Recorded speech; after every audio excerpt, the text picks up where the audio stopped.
Всем доброй ночи. Итак, друзья мои, вот уже несколько дней пытаюсь выставить этот ритуал, никак не получается. Много дел, постоянно руки не доходят. Итак, очищающий костер. Я вам много дарила ритуалов, которые убирают застой, убирают безденежье, убирают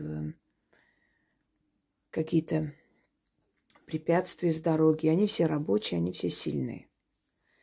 Но у каждого, естественно, своя энергия, знаете, память крови, родовая память. Поэтому каждому человеку подходит свой заговор, свой ритуал. Именно по этой причине я и отдаю и дарю много различных работ для того, чтобы у людей был выбор. Если что-либо такое не подходит, значит, подходит другая работа. Кроме того, не забывайте, что каждому подходит своя стихия. У кого-то срабатывает замечательно ритуалы, связанные с огнем. У кого-то очищение солью срабатывает быстрее, у кого-то с землей, у кого-то замечательно получается с водой. Поэтому, учитывая эти особенности в том числе, именно по этой причине я выдаю различные работы и различные направленности. Итак, перед вами вольт женский. А вообще свеча, свеча вольт в виде женской фигуры. Такое продают, вы можете такое заказать, купить. Можете сами сделать вольт. Но, естественно, для мужчин это мужской вольт, для женщин женский. И он должен быть похож на человечка. Половые признаки не обязательно, но похоже на человеческое. 2 руки, 2 ноги, то есть человек, голова и прочее. Слепить можете сами. Друзья мои, в работах, в ритуалах для практиков там есть такая особенность именование вольта или по-другому называется крещение. Оно к христианству никакого отношения не имеет, но как бы инициализация этого вольта. Но там совершенно другие работы. Там берется мумия человека, иногда фотография сжигается, перемешивается и подготавливается или изготавливается вольт. Иногда эту фотографию оборачивают вокруг свечи и сжигают по-разному. Вам это не обязательно, но есть несколько обязательных условий. Первое. Вольт может быть любого цвета, здесь разницы никакой. Первое. Вы должны на нем, на этой фигурке восковой, написать свое имя, дату рождения. Полное имя по паспорту. Не так, как вас называют или как ласкательно, полное имя по паспорту. Обматываете черной ниткой. Вот таким образом, чтобы вот были обмотаны руки, ноги. То есть вы показываете некое такое препятствие в жизни. Понимаете, как человек говорит, меня как по рукам и ногам связали, у меня ничего не получается, я ничего не могу сделать, за что не берусь, ничего не выходит и так далее. То есть это жизненные препятствия. Я вам уже говорила и объясняю много раз. Люди, которые пользуются моими работами, у них все может идти замечательно, отлично. И как только они отличились тем, что у них удачная полоса началась, а люди наблюдательные, прекрасно видят, замечают перемены в вашей жизни, может начаться зависть. У вас может кто-то побывать и в гостях, после этого вы можете почувствовать, что у вас как будто бы удачу украли. И такое может быть составляющей. То есть все шло нормально, все хорошо, застой. Зависть, сглазили. Вы сами себе сглазили, лишнего начали говорить. А удача любит тишину, поменьше говорить и болтать. Ой, так хорошо, все у меня получилось. Прекрасно, замечательно. Нет, когда вы делитесь результатом, это совершенно иное. Потому что вас не знают, как вас зовут, даже узнают, вас не видят воочию. Слушают ваш рассказ. Это вдохновляет человека. А когда ты показываешь там бриллиантовое кольцо кому-нибудь из своих подруг, как там, заядлых подруг. И говоришь, вот мой муж подарил на день рождения или там на 20-летие совместной жизни и все прочее. У них глаза сверкают, кривая улыбка. Мог бы и получше подарить, а сами думают, а мне даже такое не дарили. И после этого раз и у вас все остановилось. Это совершенно иное. Это все означает, что чужая, черная, негативная энергия просто пришла в вашу жизнь и приостановила все. Это имеет место быть. Так вот, в таких случаях, вместо того, чтобы переживать, плакать, сидеть там, биться об стены, что у меня все было хорошо и что теперь делать, берете и делаете подобные работы, которые вам даны. О черной зависти есть ритуал, есть жечь застой, да. Что еще у нас? Убрать нищету, изгнать горемыку и так далее. Очищайтесь обязательно от этого. И после только проводите ритуалы на удачу и прочее. Потому что пока вы не изгоните энергию, эту черную энергию, да, привлекать что-либо, ну не то, что бесполезно, сработает очень слабо. Итак, соль, которая всегда символизирует очищающую материю, потому что соль, он вбирает в себя всю вот эту вот черноту, черную энергию, поэтому солью очищались испокон веков. И соль стоила очень дорого, поэтому, знаете, соль была сродни серебру. И поскольку вот это такой дорогой продукт, когда-то, некогда, из-за соли иногда бунт поднимали. Вот такой вот дорогой продукт, он редко находился, то есть тяжело добывался и был очень дорогой. И считалось, что если жертвуешь духом такую дорогую, ну не вещь, а дорогой материал, дорогой продукт, ингредиент, значит, эта жертва будет принята. И тем более, что кристаллы соли обладают очищающей энергией, силой. Соль, вольт в виде человека можете слепить сами.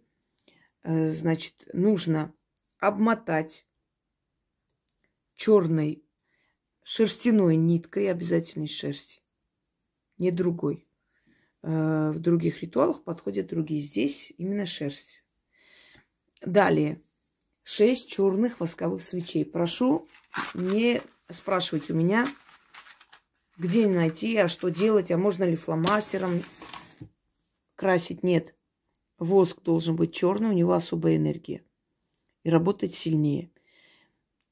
Я здесь сделала по стилю своей прабабушки. Она ставила свечи в зерно или в пшено, или в ячмень, одним словом. Считалось, во-первых, они лучше держатся, и считалось, что вся темная черная энергетика поглощается ячменью, а потом она это все, естественно, выкидывала. И знаете, что самое интересное? Обычно ячмень, когда кидаешь, или пшеницу, прорастает. Везде прорастает. А вот после этих чисток и прочее из-под свечей не растет. Такое ощущение, что из них вытягивалась жизненная сила, энергия жизни. Это все серьезно, это все реальность, это все есть, это все испокон веков было, это все работает. И поэтому ко всему этому относитесь серьезно.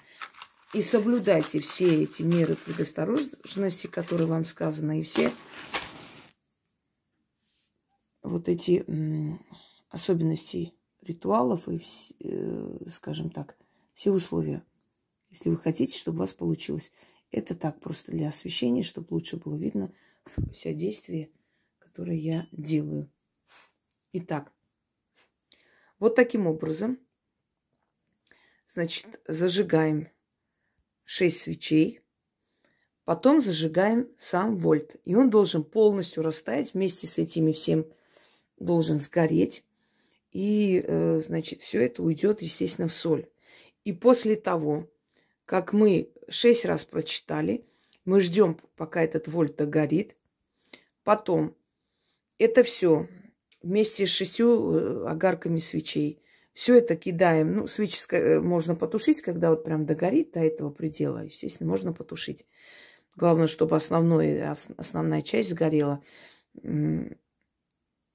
Это пшено вы поставите или 6 подсвечников, не имеет значения. Значит, вытаскивайте только свечи вместе с этой солью и с растаявшимся вольтом. Это все нужно перевернуть, черную материю. Вы можете использовать старые свои алтарные ткани. Вы же для чисток берете черный цвет, да, черные ткани. Вот, сохраните их, не кидайте, не выкидывайте.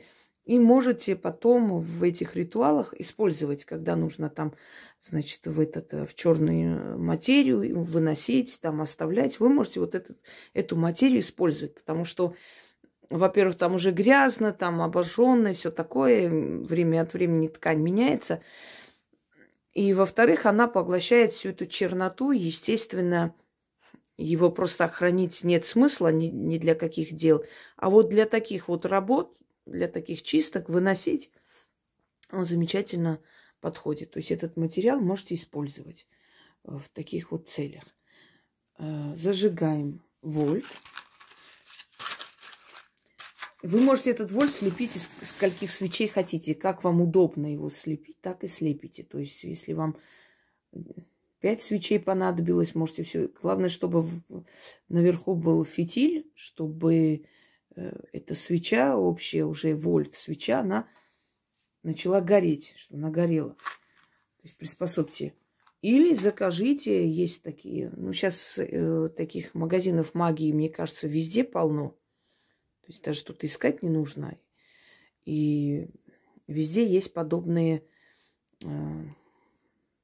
скажем, атрибуты, свечи, все, что нужно для подобных работ. Сейчас все есть. Раньше люди своими руками все делали, передавали заодно и свою энергию. Сейчас можно готовые купить.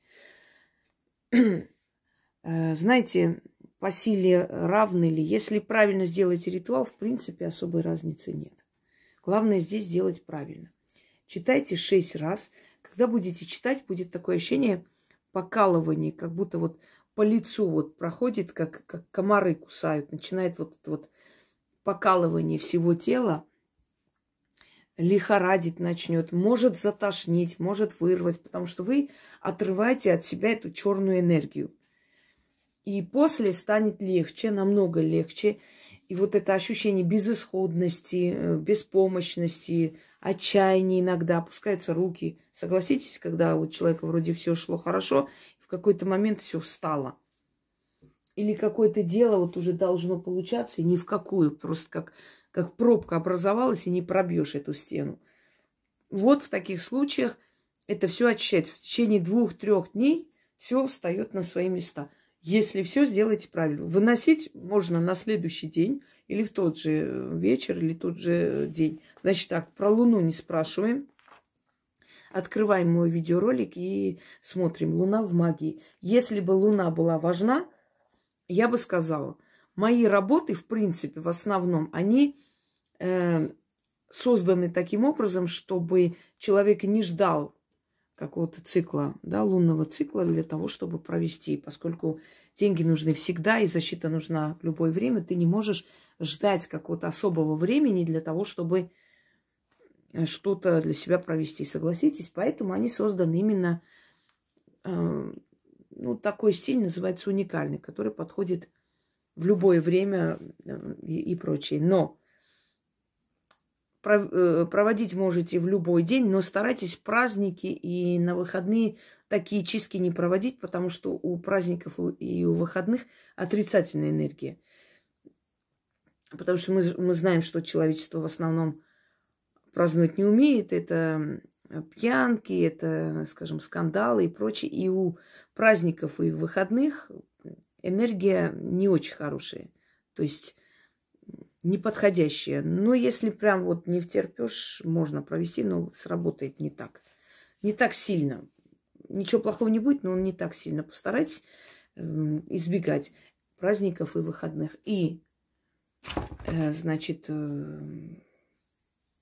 провести в темное время суток. Это обязательное условие. то есть ночью, глубокой ночью, вечером, когда еще солнце не взошло или когда уже солнце село. В это время особенно сильно получается. Начнем. Костер жертвенный, огонь спасительный, к тебе обращаюсь. Плитку, что мне дорогу закрывает, отжигай. Невидимые препятствия сжигай, испепели. То, что связало меня по рукам и ногам, что меня на месте держит и идти не дает. Костер жертвенный, пылай. Искры жаркие на 4 стороны метай. Дороги мои огнем расчищай. Закрытые пути мои открывай. Сгори нищета, сгори маята, сгори застой. Обратись во прах. Как дым уходит неудержимо, так неудержимо уйти неудача. За черные горы, за бесплодные пустыни, где люди не ходят, где гады не ползают, где кони не бродят. Сгори плитка, черная нитка, сгорите препятствия, дорога откройся, дорога откройся, дорога откройся. Свершилось, заклято. Костер жертвенный, огонь спасительный, к тебе обращаюсь. Плитку, что мне дорогу закрывает, отжигай. Невидимые препятствия сжигай. Испепели то, что связало меня по рукам и ногам, что меня на месте держит и идти не дает. Костер жертвенный, пылай, искры жаркие на 4 стороны метай. Дороги мои огнем расчищай, закрытые пути мои открывай. Сгори нищета, сгори маята, сгори застой, обратись во прах, как дым уходит неудержимо, так неудержимо уйди неудача. За черные горы, за бесплодные пустыни, где люди не ходят, где гады не ползают, где кони не бродят. Сгори, плитка, черная нитка, сгорите препятствия, дорога откройся, дорога откройся, дорога откройся. Свершилось, заклято. Немного кружится голова в такой момент. Костер жертвенный, огонь спасительный, к тебе обращаюсь. Плитку, что мне дорогу закрывает, отжигай. Невидимые препятствия сжигай. Испепели то, что связало меня по рукам и ногам, что меня на месте держит и идти не дает. Костер жертвенный, пылай. Искры жаркие на 4 стороны метай. Дороги мои огнем расчищай, закрытые пути мои открывай. Сгори нищета, сгори маята, сгори застой. Обратись во прах. Как дым уходит неудержимо, так неудержимо уйди неудача. За черные горы, за бесплодные пустыни, где люди не ходят, где гады не ползают, где кони не бродят.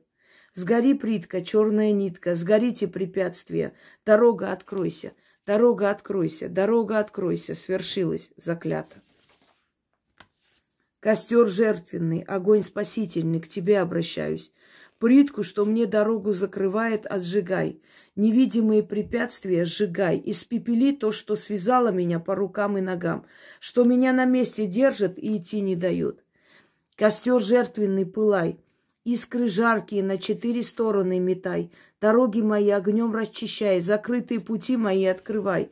Сгори нищета, сгори маята, сгори застой, обратись во прах. Как дым уходит неудержимо, так неудержимо уйди неудача. За черные горы, за бесплодные пустыни, где люди не ходят, где гады не ползают, где кони не бродят. Сгори, плитка, черная нитка, сгорите препятствия, дорога откройся, дорога откройся, дорога откройся. Свершилось, заклято. Костер жертвенный, огонь спасительный.